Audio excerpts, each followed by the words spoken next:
नमस्कार, मैं हूं विनोद कुमार शुक्ला। अड्डा पर आपका स्वागत है। सुप्रीम कोर्ट ने Calcutta rape and murder case में स्वतः संज्ञान लिया है और आज स्वतः संज्ञान लेते हुए उन्होंने पश्चिम बंगाल की सरकार को न केवल उनकी अकर्मण्यता पर खरी खरी सुनाई है, बल्कि उनको 2 दिन के अंदर 22 तारीख को एक रिपोर्ट इस पूरे मामले में पेश करने के लिए कहा गया। लेकिन इस सब के बीच जो सबसे ज़्यादा कठोर या कह लीजिए कि जो सबसे ज़्यादा शर्मिंदगी करने वाली बात थी, न केवल पश्चिम बंगाल के प्रशासन के लिए बल्कि पश्चिम बंगाल की पुलिस के लिए, जिसको पश्चिम बंगाल के बहुत सारे नेता टीवी डिबेट्स में स्कॉटलैंड यार्ड के बराबर के बाद दूसरी सबसे महानतम पुलिस की बात कह रहे थे। उस पुलिस पर जो बात निकल करके आई है, उस पर जो ऑब्जर्वेशन इस तरह की बात निकल करके आई है कि कलकत्ता पुलिस जो है, जब दंगाइयों ने या जो विरोध प्रदर्शन के लिए जो लोग बैठे हुए थे उन पर जब लोगों ने हमला किया, तो उन हमलावरों से जो पीसफुल प्रोटेस्टर्स थे उनको बचाने की बजाय कलकत्ता पुलिस अपनी जान बचाने के लिए भाग गई।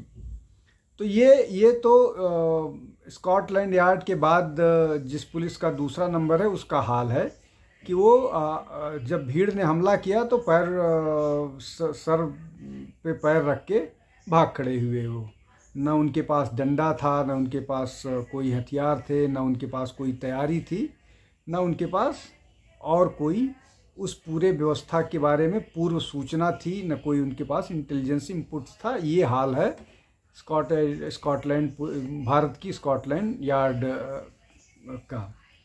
अब इसके अलावा जो और सुप्रीम कोर्ट ने जो बातें कहीं वो ये हैं कि एफआईआर में देरी क्यों हुई। एफआईआर 11:30 बजे के आसपास रात में फाइल की गई, जबकि केस जो है सवेरे ही डिटेक्ट हो गया था, सवेरे का ही मामला था। इस पर भी लगातार जो सुप्रीम कोर्ट में सरकार को, पश्चिम बंगाल सरकार को डिफेंड करने के लिए खड़े हुए थे, जो हर इस तरह के मामले में नज़र आते हैं जहां पर राम मंदिर के खिलाफ हो या आतंकवादियों को बचाने का मसला हो, इस तरह के सारे मामले में वो नज़र में आते हैं, डिफेंड करते हुए नज़र आते हैं।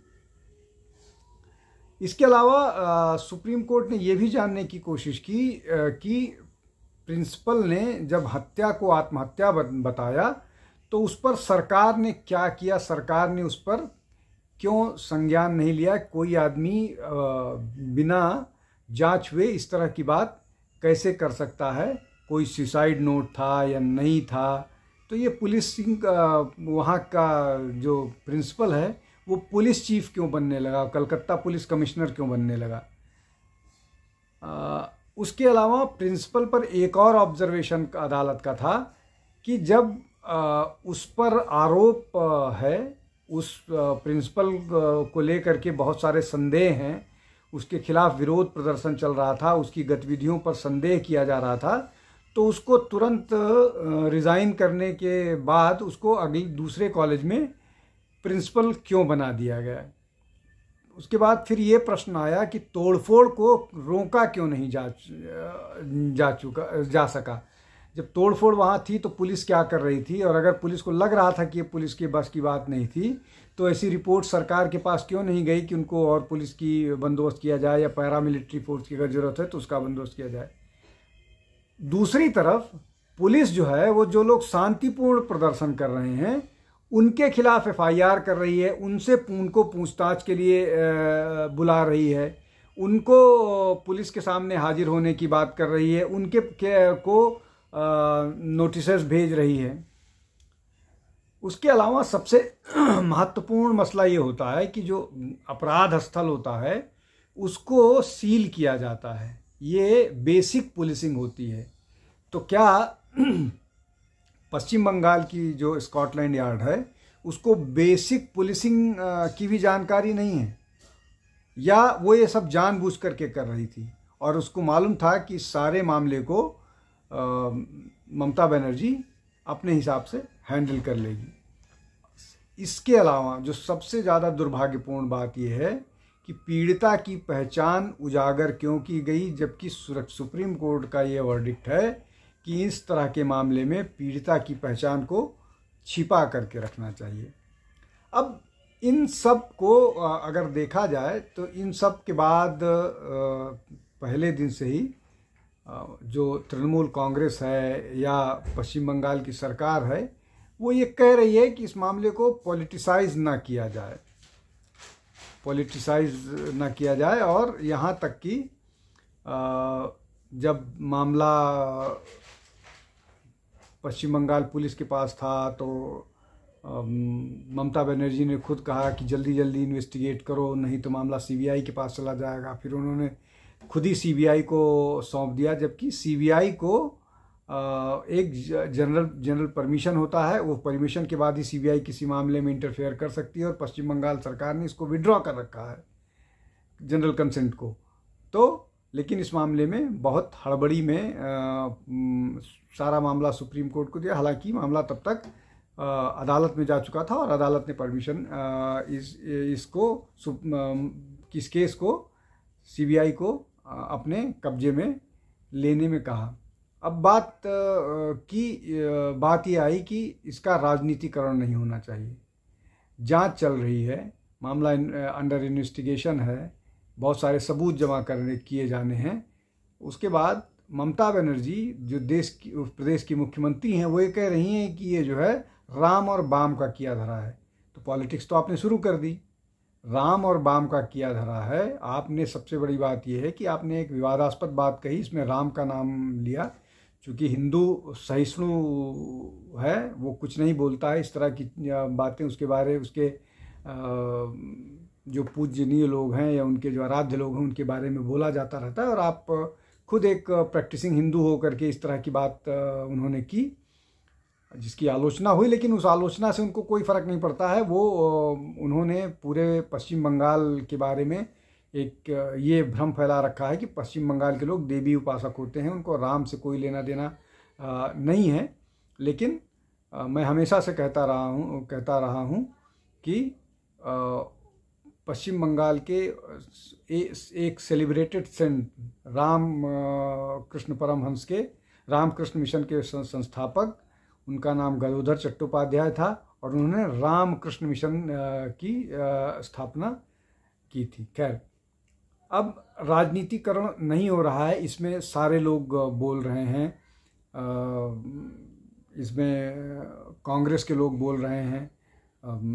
कांग्रेस के लोगों का कहना है कि इसको राजनीतिकरण की आवश्यकता नहीं है। अगर इसमें राजनीतिकरण की आवश्यकता नहीं है तो कांग्रेस ने इतनी देर तक चुप्पी क्यों साध के रखी, वो भी तो राजनीतिकरण का एक हिस्सा है। हाथरस के कांड पे तुरंत राहुल गांधी, प्रियंका गांधी हाथरस पहुंच गए। अब तक वो अयोध्या नहीं पहुंच पाए हैं। वो अपनी कॉन्स्टिट्यूएंसी भी पहुंच गए, लेकिन वहां से अयोध्या नहीं पहुंच पाए जिस बेटी के साथ बलात्कार हुआ, और उसको उस बेटी को एबॉर्शन कराना पड़ा, उसकी किस हालत में है इसकी जानने की कोशिश नहीं की। वो कलकत्ता नहीं पहुंच पाए, वो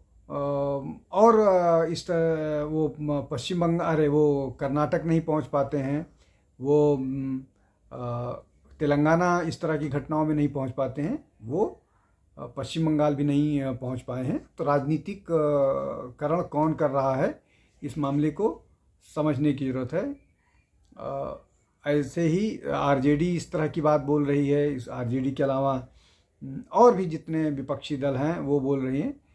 तृणमूल कम्युनिस्ट पार्टी के लोग जरूर बोल रहे हैं कि सारी की सारी जिम्मेदारी ममता बनर्जी की है।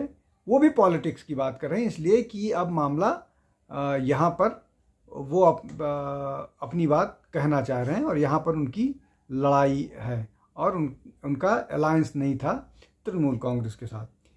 लेकिन हद इस पूरे मामले में तब हो गई जब कुणाल घोष ने ये कहा कि सुप्रीम कोर्ट का जो ऑब्जर्वेशन है वो ऑब्जर्वेशन पूरे देश को लेकर के है। मुझे लगता है कुछ सीरियस प्रॉब्लम है तृणमूल कांग्रेस के नेताओं को कि वो बेसिक चीज़ें नहीं समझ पाते हैं। और तब जब स्पष्ट तौर पर कहा गया है कौन सा ऐसा स्टेटमेंट सुप्रीम कोर्ट की बेंच का इस मामले में था जिसने इस मामले को सुओ मोटो कॉग्निजेंस लिया था, उसने ये कहा है कि वो पूरे देश की बात, जब वो पश्चिम बंगाल के केस पर उन्होंने सुओ मोटिव कॉग्निजेंस लिया तो कहाँ से उनको ये नज़र आने लगा कि ये पूरा का पूरा मामला जो वो चर्चा कर रहे हैं वो पूरे देश की बात कर रहे हैं। तो ये पश्चिम बंगाल की जो तृणमूल कांग्रेस है वो इस तरह की बात करने की आदी है। संवेदनहीनता की पराकाष्ठा उनके पूरे नेतृत्व में, उनके पूरे प्रशासन में, उनके पूरी व्यवस्था में दिख रहा है। सुप्रीम कोर्ट ने यहाँ तक कहा कि सरकार, पश्चिम बंगाल की सरकार, जो लोग शांतिपूर्ण ढंग से विरोध कर रहे हैं, चाहे वो डॉक्टर हो, चाहे वो सामाजिक संगठन हो, चाहे वो अन्य कोई संगठन हो, जो इस मामले को लेकर के शांतिपूर्ण ढंग से प्रोटेस्ट कर रहे हैं, प्रदेश की सरकार उनको न परेशान करेगी, न उनके प्रोटेस्ट को नुकसान पहुंचाने की कोशिश करेगी, जो अब तक वो लगातार कर रहे हैं। तो ये एक बड़ा मसला है।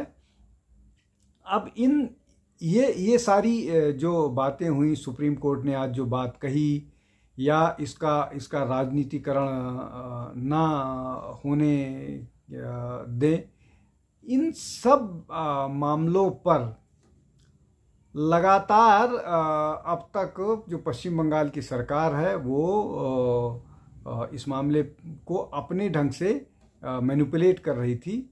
और उनके जो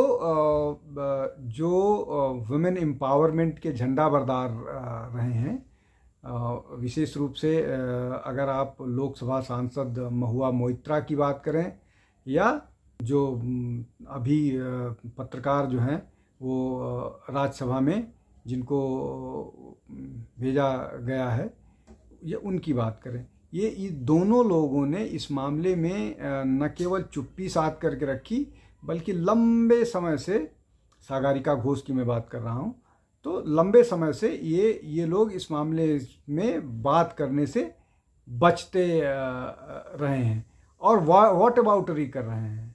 वो ये कह रहे हैं कि उत्तर प्रदेश की बात कीजिए, उत्तराखंड की बात कीजिए, बिहार की बात कीजिए, लेकिन ये इस मामले में वो कर्नाटक की बात नहीं करेंगे, वो केरल की बात नहीं करेंगे, वो तमिलनाडु की बात नहीं करेंगे, वो तेलंगाना की बात नहीं करेंगे, वो ये तो यहाँ भी वो व्हाट अबाउटरी बात करेंगे, जो सबसे ज़्यादा शर्मनाक स्थिति है। अब ये जो तृणमूल कांग्रेस की महिला एमपी हैं, ये 11 हैं, 29 में से 29 एमपीज़ में से 11 महिला एमपी हैं, लेकिन इन लोगों ने अब तक इस मामले में कोई इस तरह की बात नहीं की।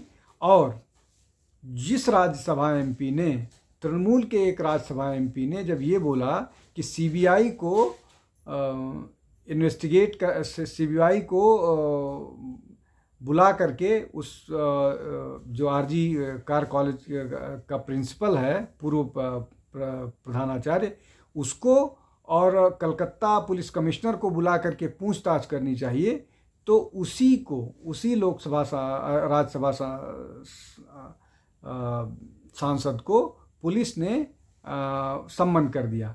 तो ये इससे ज़्यादा और शर्म की बात या इससे ज़्यादा और दुखद बात क्या हो सकती है कि जो लोग भी इस घटना के विरोध में खड़े हुए हैं, उनको ही पुलिस परेशान कर रही, और ये लगातार जारी है।